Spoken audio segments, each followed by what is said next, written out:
Union Minister Prahlad Patel was caught on camera today threatening to slap a man pleading with him for oxygen for his COVID-positive relative. It has been 36 hours. We are so desperate. They said they will give cylinders, but we did not get cylinders. Why don't they just tell us if we can't give you oxygen? A man complained to the minister outside a hospital in Madhya Pradesh's Damoh. Prahlad Patel is the BJP Lok Sabha MP from the area. If you talk like this, you will get 2 slaps. Patel snaps at the man as he asks the man to calm down. The man starts weeping. Yes, that is what I will get. My mother is lying here. The minister cuts in again. Did anyone deny you an oxygen cylinder? The man replied, yes, they refused. We only got one for 5 minutes. It's better that you outright say no. The minister's office defended him, saying the man had made abusive comments at doctors and nurses. In a longer version of the video, the man is heard using an expletive as he says, everybody is trying to cheat us. Oxygen stocks have dried up in 6 private hospitals of Delhi, the Arvind Kejriwal government said this evening, within minutes of Delhi High Court order asking the centre to ensure that the national capital receives its full quota. 2 of the hospitals, Saroj Super Speciality Hospital and Shanti Mukund Hospital, have been flagging their shortage since morning. Saroj Super Speciality Hospital had approached the High Court this afternoon, appealing for release of oxygen by supplier Inox, after which it received a few hours of supply. Besides this, Tirath Ram Shah Hospital, UK Nursing Home, Rathi Hospital and Santom Hospital have run out of oxygen, the Delhi government has said. Apart from this, the oxygen enough for just 2.5 hours is left at the Holy Family Hospital, which faced a severe shortage yesterday as well. The centre has allotted Delhi an increased quota of 480 metric tons yesterday, though the state has pegged its need at 700 metric tons of oxygen. Some of the biggest hospitals in Delhi have over the past few days suffered the worst of the mayhem caused by the second wave of COVID-19. Conditions are equally deplorable, if not worse, in the smaller medical facilities of the National Capital Territory, where the oxygen shortage crisis has turned nightmarish.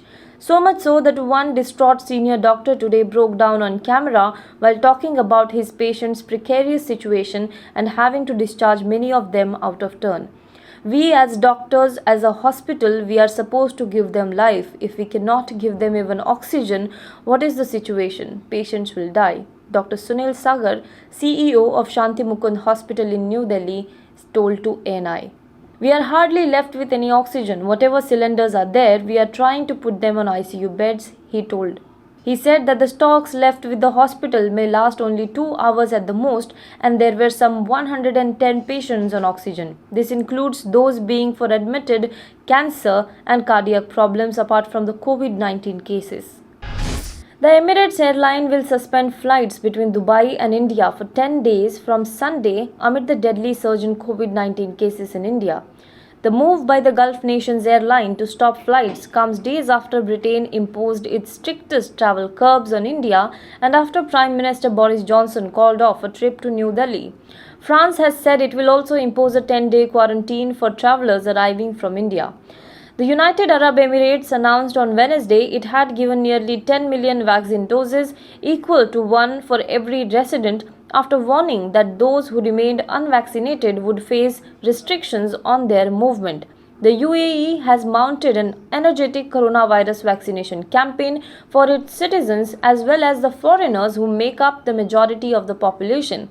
The United Arab Emirates has now recorded some 502,000 cases of coronavirus, the highest number among the Gulf states and exceeding its much bigger neighbor Saudi Arabia.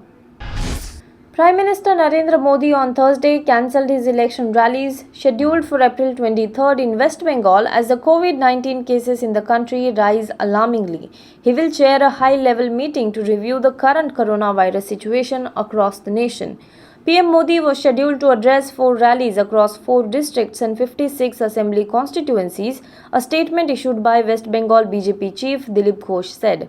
He will now address the people of Malda, Murshidabad and Birbhum and Kolkata virtually at 5 p.m. on Friday.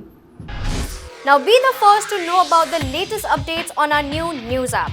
Go on your Android or iOS, search for HW News Network.